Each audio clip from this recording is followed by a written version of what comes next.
नमस्कार दोस्तों, आप सभी का स्वागत है हमारे इस आदिसागर यूट्यूब चैनल में। दोस्तों, किस स्त्री को दूसरे पुरुष के साथ संबंध बनाने के बाद भी पाप नहीं लगता है? लेती है संभोग का भरपूर आनंद, खेलती है रात भर कबड्डी, करती है ये एक काम। प्रिय दर्शकों, आज हम एक अनोखी और रहस्यमयी कथा आपके साथ साझा कर रहे हैं। ये कथा उस स्त्री की है जिसने देवताओं और दैत्यों के बीच एक भीषण युद्ध को जन्म दिया था, और इसी स्त्री के पुत्र ने बाद में धरती पर एक मानव से विवाह किया और एक मानव संतान को जन्म दिया। ये कथा अत्यंत जटिल और रोमांचक है, जिसमें धर्म, प्रेम और युद्ध की गुण गाथा समाहित है। ये कहानी हमें कई पुराणों में मिलती है और आज हम इसे आपकी सेवा में विस्तार पूर्वक प्रस्तुत कर रहे हैं। इस कथा को पूर्ण रूप से जानने के लिए हमारे साथ बने रहिए इस वीडियो में। मित्रों, ये कथा महाराज पुरुरवा की माता एला की है, जिनका स्वरूप अत्यंत अद्भुत और रहस्यमयी था। एला जो थी, वो एक समय सुधोम नाम की राजा थी। उसके साथ कुछ ऐसी घटना घटी जो वो एक महीना स्त्री शरीर में रहती थी और एक महीना पुरुष शरीर में। यही इला महाराज पुरुरवा की माता बनी। कथा का आरंभ देवताओं के गुरु बृहस्पति से होता है, जिनकी पत्नी तारा अपने अनुपम सौंदर्य के लिए प्रसिद्ध थी। देवी तारा के रूप लावण्य की चर्चा देवलोक में, गंधर्वों में, अप्सराओं में और देवताओं में होती रहती थी, और उनके रूप के कारण देवगण ही नहीं, अप्सराएं भी उनसे ईर्ष्या भाव रखती थी, क्योंकि तारा इतनी सुंदर थी कि उनके समान दूसरी स्त्री नहीं थी। गुरु बृहस्पति का आश्रम ज्ञान, नीति और धर्म का केंद्र था, जहां उनके शिष्य शिक्षा प्राप्त करने के लिए आते थे। इन शिष्यों में चंद्रदेव, जो स्वयं एक देवता और बृहस्पति के शिष्य थे, वो भी सम्मिलित थे। चंद्रदेव का सौंदर्य स्वयं में अद्वितीय था, जो सभी को अपनी ओर आकर्षित करता था। गुरु बृहस्पति की पत्नी तारा की सहेलियां चंद्रदेव के रूप की चर्चा करती थी, जिससे तारा का मन भी चंद्रमा के सौंदर्य की ओर आकर्षित हुआ और उनके हृदय में चंद्रदेव के प्रति एक गूढ़ प्रेम जागृत हुआ। एक दिन देवी तारा ने चंद्रदेव के निवास पर जाकर उन्हें अपने प्रेम का प्रस्ताव प्रस्तुत किया। चंद्रदेव, जो स्वयं अनुपम सौंदर्य के प्रतीक थे, उनके प्रेम में बंध गए। प्रेम की ये अग्नि इतनी प्रबल थी कि तारा ने अपने जीवन के सभी बंधनों को छोड़कर चंद्रदेव के साथ रहने का निर्णय लिया। यहाँ तारा और चंद्रदेव ने अपने प्रेम को संपूर्णता दी और साथ रहने लगे। ये बात गुरु बृहस्पति को बर्दाश्त करने के योग्य नहीं थी। जब उन्होंने देखा कि बहुत समय बीत जाने पर भी तारा वापस अपने निवास पर नहीं लौटी है, तो उनका मन आशंकाओं से घिर गया। वे एक तरफ अपनी पत्नी से सच्चे प्रेम का अनुभव करते थे और दूसरी तरफ वे देव गुरु होने के नाते अपने शिष्यों और अनुयायियों के लिए आदर्श बने रहने का भार महसूस करते थे। उनकी ये चिंता और आक्रोश उन्हें एक संघर्ष की ओर धकेलने लगा। नीतिशास्त्र कहता है, धर्म का पालन करते हुए संयम और क्षमा का भाव ही एक गुरु के योग्य गुण होते हैं। लेकिन जब अपने ही जीवन में विपरीत परिस्थितियां आती हैं, तब वो धैर्य और संयम की परीक्षा होती है। बृहस्पति के सामने भी ऐसी ही परिस्थिति उत्पन्न हो गई थी। अपने धर्म का पालन करते हुए उन्होंने तारा को वापस लाने का प्रयास करने का निश्चय किया। यह प्रेम और धर्म का संघर्ष था। जहां एक ओर तारा का प्रेम उसे चंद्रदेव की ओर खींच रहा था, तो दूसरी ओर बृहस्पति अपनी पत्नी को अपने परिवार में वापस लाने के लिए कटिबद्ध थे। तब देवताओं के गुरु बृहस्पति ने अपने एक दूत को चंद्रदेव के पास भेजा। देवदूत ने चंद्रमा से विनम्रता से अनुरोध किया और कहा, हे चंद्रदेव, कृपया आप गुरु पत्नी तारा को वापस लौटा दो। आपके इस आचरण से गुरु बृहस्पति बहुत चिंतित और व्यथित है। लेकिन चंद्रमा ने इस अनुरोध को अनदेखा कर दिया और दूत को बिना कोई उत्तर दिए ही विदा कर दिया। जब देवदूत वापस लौटकर बृहस्पति के पास आया और उसे सारा वृतांत सुनाया, तो देवगुरु के क्रोध की सीमा नहीं रही। वे अत्यंत रोष में भर गए और बिना विलंब किए स्वयं चंद्रमा के द्वार पर जा पहुंचे। वहां जाकर बृहस्पति ने क्रोध में भरकर कहा, चंद्र, तुम ये कैसा अधर्म कर रहे हो? तुम्हारे लिए तो मैं गुरु और आचार्य हूं, और फिर भी तुम मेरी ही पत्नी के साथ रमण कर रहे हो। क्या तुम्हें तनिक भी लज्जा या मर्यादा का भान नहीं है? क्या तुम्हें धर्म का ज्ञान नहीं है? गुरु पत्नी तो माता के समान पूजनीय होती है। तुम तुरंत मेरी पत्नी को मेरे पास लौटा दो। इस पर चंद्रमा ने हंसते हुए उत्तर दिया, हे देवगुरु, आपने ही धर्मशास्त्रों में यह बताया है कि ब्राह्मण भेद पाठ से और स्त्री संसद से दूषित नहीं होती हैं। फिर आप स्वयं पर विपत्ति आने पर इन सिद्धांतों को क्यों नहीं मानते? और दूसरी बात, मैंने आपकी पत्नी का अपहरण नहीं किया है। वे अपनी स्वेच्छा से मेरे पास आई है, और जब उनकी इच्छा होगी वे आपके पास स्वयं लौट जाएंगी। मैं उन्हें नहीं रोकूंगा, इसलिए कृपया आप अपने घर जाइए और उनके आने की प्रतीक्षा कीजिए। ये सुनकर बृहस्पति का हृदय भारी हो गया, लेकिन उन्होंने कुछ समय के लिए संयम बनाए रखा और लौट आए।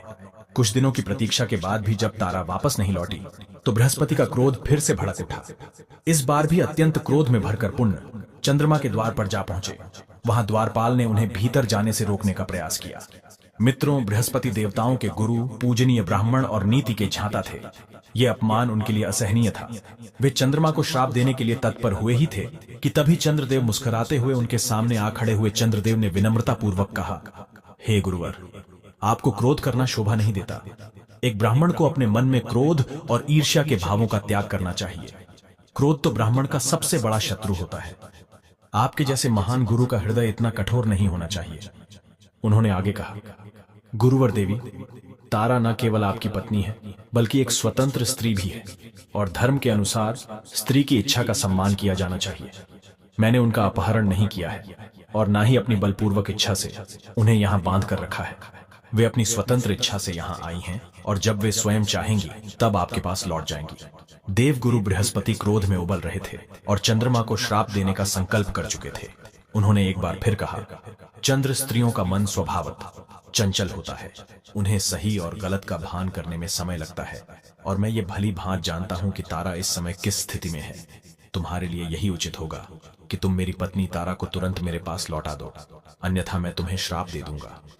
ये सुनकर चंद्रमा मुस्कुराते हुए बोले, हे गुरुदेव, बिना किसी गलती के आप मुझे श्राप देंगे तो वो श्राप मुझ पर प्रभावी नहीं होगा। धर्म का ये नियम है, ब्राह्मण का श्राप तभी फलित होता है जब श्राप का कारण न्याय संगत हो और जिसके लिए वो श्राप दिया जा रहा है वो वास्तव में दोषी हो। मैंने आपकी पत्नी के साथ किसी प्रकार का अनुचित आचरण नहीं किया है। मैंने केवल उनकी इच्छा का आदर किया है। यदि आप श्राप देना चाहते हैं तो दीजिए, किंतु मुझ पर उसका कोई प्रभाव नहीं पड़ेगा। बृहस्पति को चंद्रमा के ये शब्द कटु लगे, लेकिन भीतर ही भीतर वे जानते थे कि श्राप देने का ये उचित समय और कारण नहीं था। वे अत्यधिक क्रोध में पैर पटकते हुए वहां से देवताओं के राजा इंद्र के दरबार में चले गए। देवताओं के गुरु को इस प्रकार तमतमाते और क्रोध में जलते हुए देखकर इंद्र अत्यंत चिंतित हो गई। बृहस्पति का सारा शरीर क्रोध के कारण कांप रहा था और उनकी वेशभूषा अव्यवस्थित हो चुकी थी। इंद्र ने तुरंत अपने गुरु को सम्मानजनक आसन प्रदान किया और उन्हें शांत करने के लिए आदर पूर्वक उनका सत्कार किया। जब गुरु थोड़े शांत हुए तो इंद्र ने विनम्रता से पूछा, हे गुरुदेव, आपकी ये दशा किस कारण से हुई है? कौन ऐसा दुस्साहसी है जिसने देव गुरु का अपमान करने का साहस किया है? आप बस हमें आज्ञा दें, मैं अपनी समस्त सेना के साथ उस दुष्ट का विनाश कर दूंगा। वो कौन है जो आपके प्रताप से और मेरे बल से डरता नहीं है? यदि आप चाहे तो मैं स्वयं ब्रह्मा, विष्णु और महेश जैसी महान शक्तियों से भी आपका साथ देने का आग्रह कर सकता हूँ। इंद्र के शब्दों से बृहस्पति के हृदय को कुछ शांति मिली। उन्होंने इंद्र की ओर देखते हुए कहा, हे देवराज, वो दुष्ट कोई और नहीं बल्कि स्वयं चंद्रमा है। उसने मेरी पत्नी तारा को अपने घर में रखा हुआ है और वो उसे वापस लौटाने से इनकार कर रहा है।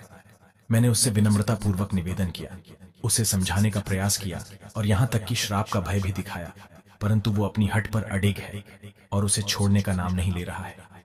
यह सुनते ही इंद्र के नेत्र क्रोध से लाल हो गए। उन्होंने कहा, गुरुदेव, आप चिंता ना करें। मैं अभी एक देवदूत को चंद्रमा के पास भेजता हूं और उससे कहता हूं कि वो आपकी पत्नी को तुरंत लौटा दे।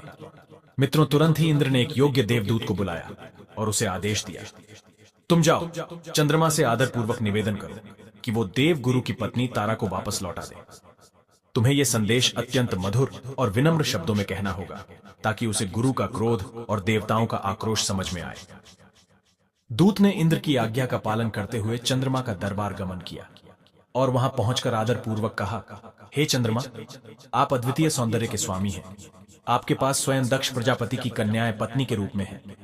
यदि आप चाहे तो स्वर्ग की समस्त अप्सराएं भी आपके संग आ सकती है। आपके सौंदर्य और आकर्षण की प्रशंसा पूरे देवलोक में होती है। फिर ऐसा क्या कारण है कि आप देवगुरु की पत्नी के प्रति इस प्रकार आसक्त हो गए हैं? क्या आप ये नहीं जानते कि गुरु की पत्नी के साथ ऐसा आचरण महापाप के समान होता है? इसलिए हे चंद्रदेव, मैं आपसे अनुरोध करता हूं कि आप तुरंत गुरु पत्नी तारा को लौटा दे और इस पाप से स्वयं को बचा लें। चंद्रमा ने देवदूत की बातों को ध्यान से सुना और मुस्कुराते हुए कहा, हे देवदूत, तुम जितना उचित मानो कह सकते हो, किंतु मैं किसी अनुचित कार्य में लिप्त नहीं हूं। मैंने केवल तारा की इच्छा का आदर किया है। यदि तारा मेरे पास है तो ये उनकी स्वयं की इच्छा है। जब उनकी इच्छा होगी वे लौट जाएंगी। मैं कोई हस्तक्षेप नहीं करूंगा। चंद्रमा ने देवदूत की बात सुनकर हंसते हुए उत्तर दिया, हे देवदूत, क्या तुम मुझे भय दिखाने आए हो? मैं गुरु पत्नी को उनके पास क्यों लौटाऊं? जब मैंने उन्हें अपने पास रखा ही नहीं है तो मैं उन्हें क्यों लौटाऊं? देवी, तारा तो स्वयं अपनी इच्छा से मेरे साथ है और जब उनका मन होगा तभी वे वापस लौट जाएं। तुम इंद्र से जाकर कह दो कि मैं उनकी पत्नी को वापस लौटाने का अधिकारी नहीं हूं और ना ही उन्हें उनकी इच्छा के विरुद्ध अपने घर से बाहर निकाल सकता हूं। देवदूत चंद्रमा का यह संदेश लेकर इंद्र के पास वापस आता है और उन्हें चंद्रमा के इन कठोर शब्दों का समाचार देता है। इंद्र ये सुनकर क्रोध से आग बबूला हो जाते हैं। उनके मन को बहुत ठेस पहुंचती है कि एक देवता होकर चंद्रमा ने देवताओं के राजा इंद्र की बात को मानने से इनकार कर दिया।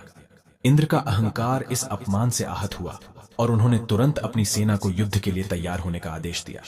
उनके लिए अब यह केवल एक व्यक्तिगत आघात नहीं रहा था, यह देवताओं की प्रतिष्ठा का प्रश्न बन गया था। वहीं दूसरी ओर दैत्य गुरु शुक्राचार्य ने यह देखा कि देवता आपस में ही युद्ध के लिए तैयार हो रहे हैं।